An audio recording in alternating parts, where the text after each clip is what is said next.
Então, bem, primeiramente vou começar me apresentando. Talvez tenham alunos aí que já são mais antigos, alguns mais novos e ainda não me conhecem. Eu sou o Pedro Robel, né? E sou aluno do MBA da turma de São Paulo, que começou em 2020. E em relação ao tema que eu escolhi hoje, bem, eu sei que ainda é um tema que é muito um tabu ainda em vários lugares, né? Mas aqui, pelo pouco que eu conheço da comunidade no geral e da dinâmica das aulas, eu me senti mais à vontade para falar. E eu resolvi organizar em slides porque acho que vai ficar mais dinâmico e didático visualmente. Então eu vou compartilhar aqui minha tela com vocês. Vamos lá. É muito maconheiro esse cara, né, cara? Ele é de maconheiro, parece o Jonas, cara. Vamos lá.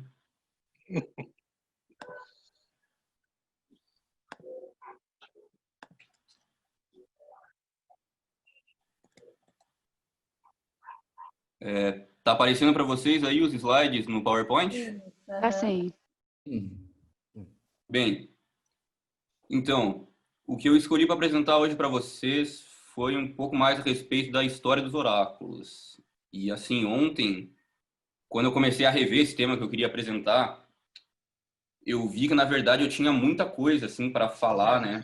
É um tema assim muito abrangente.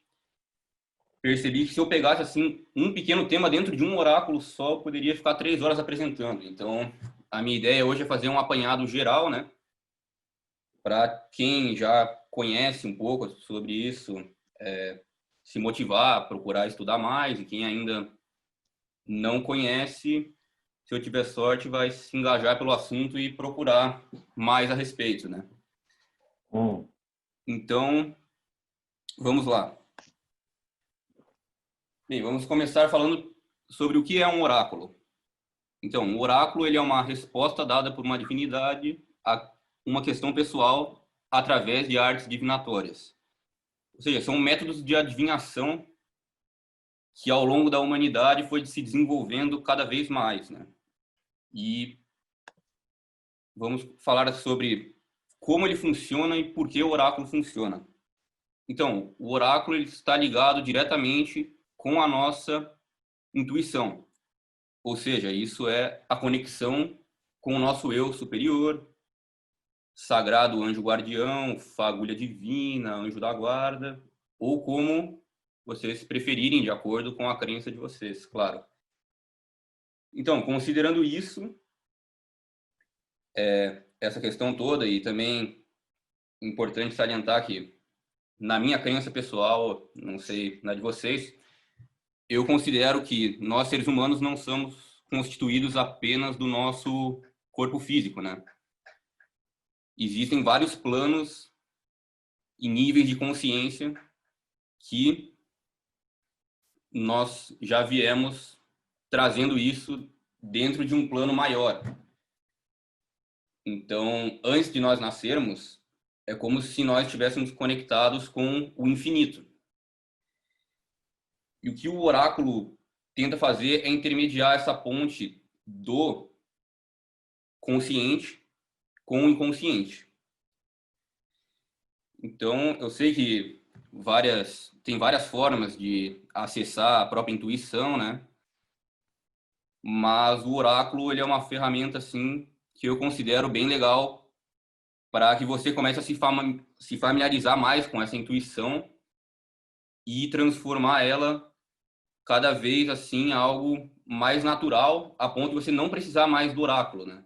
O oráculo no começo ele te ajuda ali a ter um registro, né?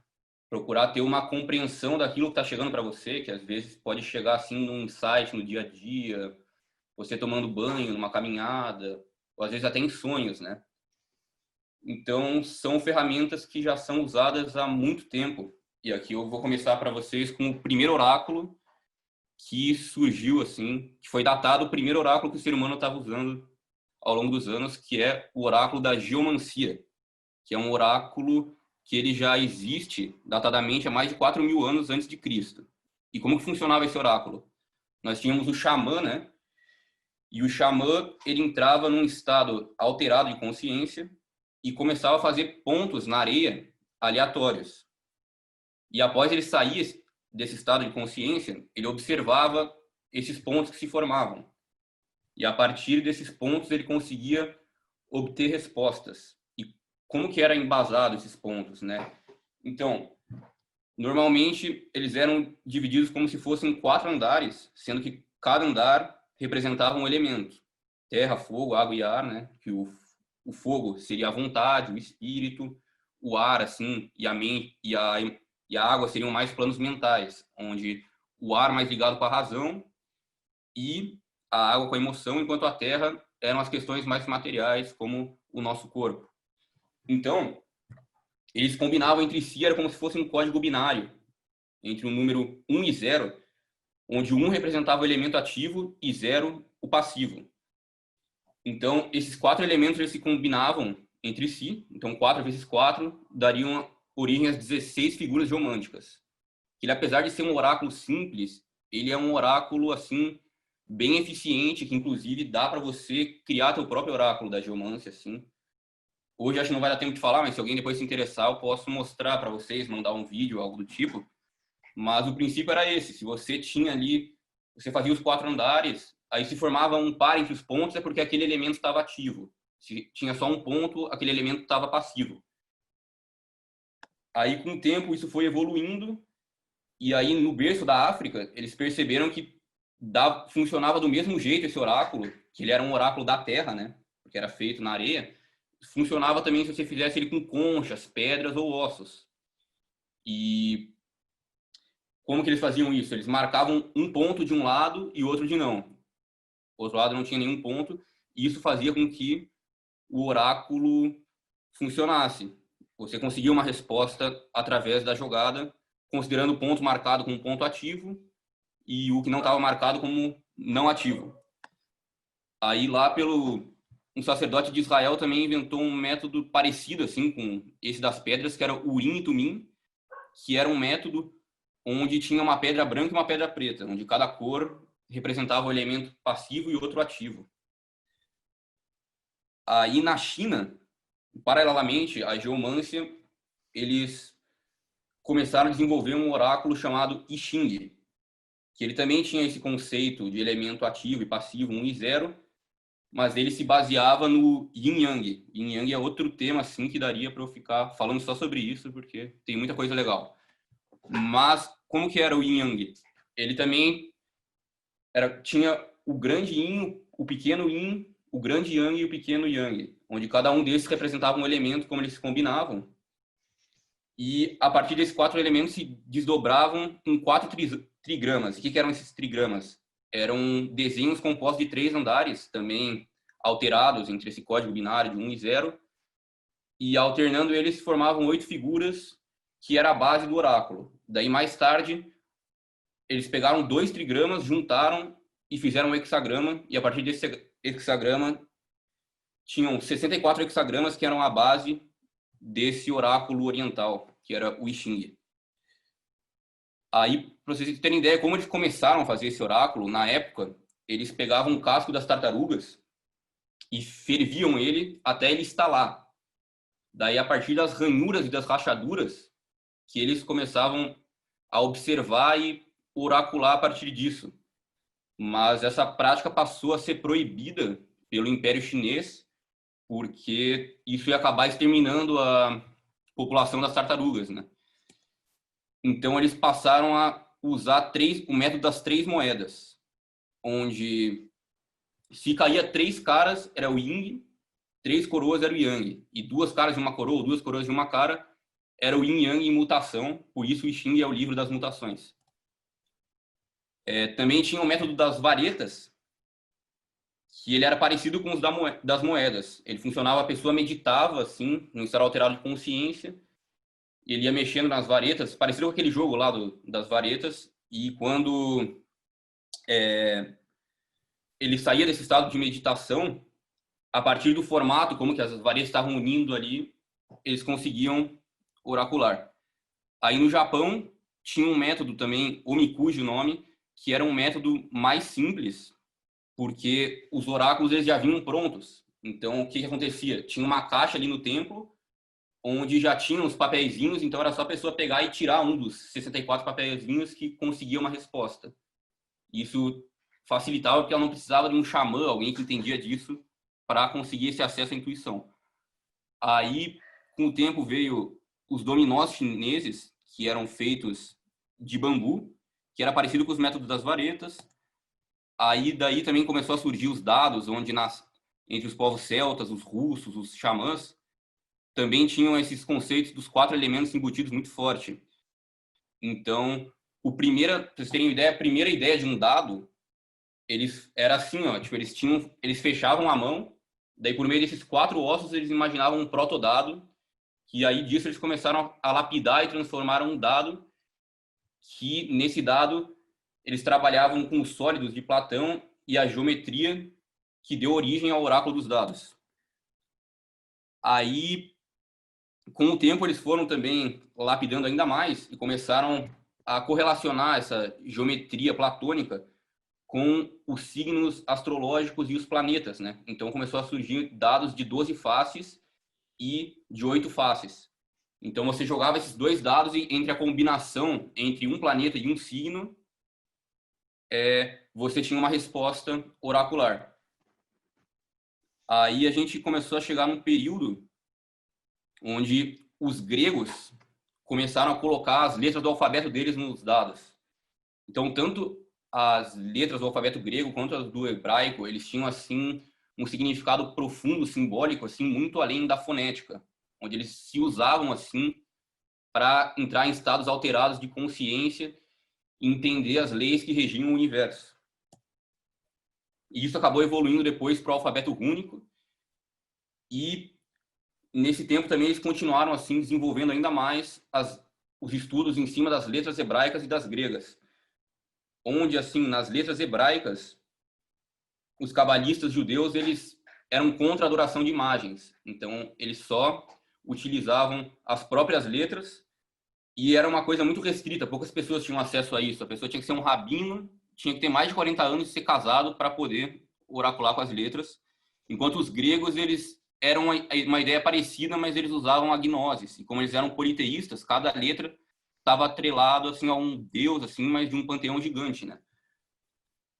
E assim, dentro do judaísmo eles trabalhavam mais os aspectos internos do ser humano. Então, tipo, a árvore da vida do judaísmo tinha 10 esferas e 22 caminhos, que as 22 caminhos eram as letras do alfabeto e as 10 esferas eram aspectos do ser humano, como, por exemplo, a misericórdia, o rigor, a vontade, a consciência, enquanto os gregos eles atribuíam também, tipo, o deus da guerra, o deus do amor, o deus da poesia. E com isso também começou a surgir oráculos com palavras e livros.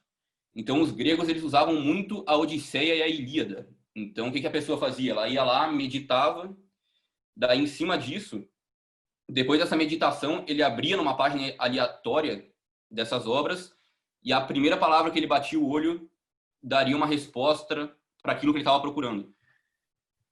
E já os judeus e os católicos, eles utilizavam muito a Bíblia e a Torá, né? Tipo, o Velho Testamento, no caso, que ficou conhecido como bibliomancia, que era o mesmo procedimento, mas com a Bíblia. Aí, em 1360, começou a surgir os triunfes, que eles são conhecidos assim como os arcanos maiores do tarô. Naquela época, eram só os arcanos maiores, e se tem registro histórico que um rei pagou para ter esses triunfos moedas de ouro. E naquela época eram tidos como verdadeiras assim, obras de arte, assim, um valor extremamente caro. Enquanto na China e no Oriente, os dominós, que eles também usavam para oracular, deu origem aos primeiros baralhos de papéis. E nesses baralhos de papéis tinham 2 jogos clássicos, que um era para meninas e outros para meninos. Então, o jogo para os meninos era chamado de jogo de dinheiro, do dinheiro, que era um jogo para eles aprenderem a lidar com o dinheiro e também aprender a lidar com estratégias militares. E isso evoluiu para um jogo chamado Chaturanga, que mais para frente deu origem ao xadrez, que era uma ideia parecida, mas, por exemplo, no Chaturanga, eles tinham, no xadrez a gente tem o bispo e a torre, né? No Chaturanga era o barco e o elefante. Porque o barco, tipo, o bispo ele só caminha nas casas pretas ou nas brancas, e o barco ele só podia caminhar dentro do rio. E o elefante, é porque esse jogo chegou na Europa, né? Então na Europa era um outro conceito, não tinha elefante. Então eles, pô, quem a gente vai colocar no lugar de um elefante? Aí tá o grande mistério, porque a torre anda no xadrez. Eles escolheram a torre para substituir o elefante. Daí as meninas, elas tinham o jogo das folhas, que era um jogo que tinham 10 palácios, e cada palácio também ele fazia uma correspondência com os números de 1 a 10 que a gente tem no baralho, também as esferas da cabala, que são 10, e os 4 naipes, que eram os 4 elementos. E foi a partir daí que começou a surgir as primeiras noções de naipe no tarô. Pedro, Então foi passando esse período. Deixa eu só atrapalhar você um pouquinho. Já se passaram, faltam 5 minutos, tá? Uhum. Beleza. Tudo bem, tudo bem. Então, aí o seguinte, tudo que eu já falei para vocês até agora, a gente já passou por um período assim que estava no finais das cruzadas, se não me falha a memória. Isso era lá pelo período do século XIV, século XV, período do Renascimento, onde os judeus estavam muito se convertendo para o catolicismo, né, em conta das perseguições. E na Itália tinha uma família nobre de Visconde Sforza que começaram a desenvolver os primeiros baralhos de tarô. E os arcanos menores que tinham no tarô que deram origem para os jogos de cartas que conhecemos hoje em dia, né? Mas assim, na época era assim mais um jogo, eles usavam para oracular tudo. Mas aí em 1788 teve uma mudada nesse cenário, que teve 2 homens, um que era o Jean Baptiste e outro é o Conde de Gebelin, que eram 2 Rosacruzes alquimistas. E eles começaram a desenvolver o primeiro tarô esotérico, porque dentro dessas figuras do tarô, eles começaram a observar que tinham muitos simbolismos, assim, arquétipos assim muito profundos que poderiam trazer à tona da consciência da humanidade conhecimentos de praticamente tudo que vocês possam imaginar. Começaram a enxergar correspondências com a cabala também. Então o tarô começou a ir para dentro das ordens iniciáticas e começou a ser um estudo dentro delas. Então, por exemplo, na Rosa Cruz, na maçonaria, a pessoa que tinha acesso ao tarô já estava num grau avançado e ela estudava esses simbolismos para procurar compreender as questões da psique humana. E daí isso foi desenvolvendo cada vez mais. Aqui no Brasil, chegou junto com a família real, que a gente conhece como baralho cigano, que era usado pelos ciganos e quilombos para oracular, mas ele era uma versão mais simples do tarô, de 36 cartas, e hoje ele é muito utilizado nas casas de Umbanda. Aí foi evoluindo cada vez mais. Em 1904, a gente teve um tarô do Rider-Waite, que foi o primeiro tarô que começou a ter desenhos simbólicos nas cartas dos arcanos menores, porque antes eram só números, que nem a gente tem as cartas, né? Aí depois disso a gente teve um sujeito chamado Aleister Crowley, que ele publicou um tarô, mas ainda naquela época era tudo muito secreto, tinha muitos conhecimentos assim que você não podia falar, né? Tipo, a igreja era autoridade absoluta, mas ele acabou quebrando isso muito forte porque o tarô dele ele começou a revelar muita coisa, assim, quebrou dogmas, livre de julgamentos. E isso foi uma das coisas que fez com que hoje em dia a gente tenha mais acesso a coisas que antigamente era restrito só a um grupo de pessoas. Aí, em 1980, foi quando chegou a primeira vez no Brasil o tarô pela revista Planeta. Então, era isso. Queria falar mais, mas foi o que deu tempo de falar, né? Não sei se ainda tem tempo para perguntas. 1 minuto e meio ainda, tá? 1 minuto e meio? Não sei se alguém tem uma pergunta a Acho que respeito tem uma pergunta disso. no chat, o Pedro. No chat? O Davi, né? Isso. Davi, você quer falar aí? Bom, ele pergunta o seguinte, vocês estão me escutando? Beleza. Sim. Na sua opinião, o oráculo é uma forma de conversação com o SAG ou uma forma de acessar Sagrado, o inconsciente? né? Sagrado, beleza. Com certeza. O oráculo, na verdade, essa é a maior função do oráculo, né? O oráculo ele te ajuda a fazer essa ponte. e como, assim,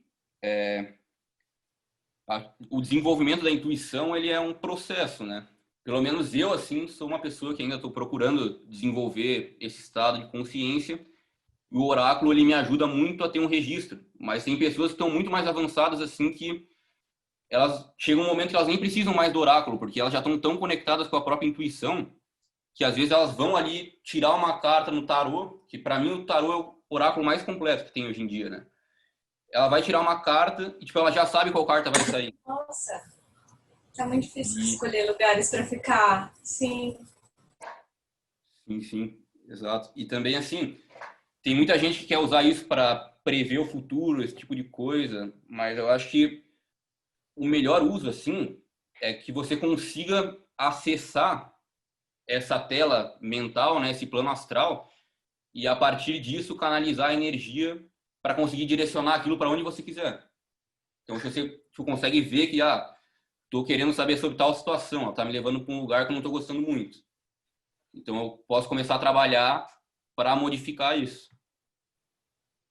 Então, são ferramentas de autoconhecimento que eu acho muito legal, assim, mas eu ainda não tive tempo de falar tudo o que eu queria. Mas espero que, de certa forma, vocês tenham se engajado. Muito Eu vou legal. pedir um favor para você, se você quiser, depois mandar para a gente o e-mail. Eu não sei se você colocou no primeiro slide, eu não vi, mas se puder depois mandar o e-mail novamente para a gente, porque eu e o pessoal da minha turma se interessa muito pelo assunto. E uma amiga minha queria muito assistir a sua fala, só que ela não conseguiu porque o marido dela tá ruim. Então, se... Sim, com certeza. Eu não sei se todos vocês estão no grupo do MBI que eu tô, ou se é só a turma de São Paulo, mas eu passo o e-mail, eu já vou passar aqui, na verdade, nos comentários, ou pro meu próprio WhatsApp, vocês podem me chamar lá. Demorou. Beleza. Eu acabo respondendo até mais rápido. Fechou. Infelizmente, eu vou ter que encerrar, mas muito obrigado, viu? Maravilhoso. Obrigado a vocês pela oportunidade.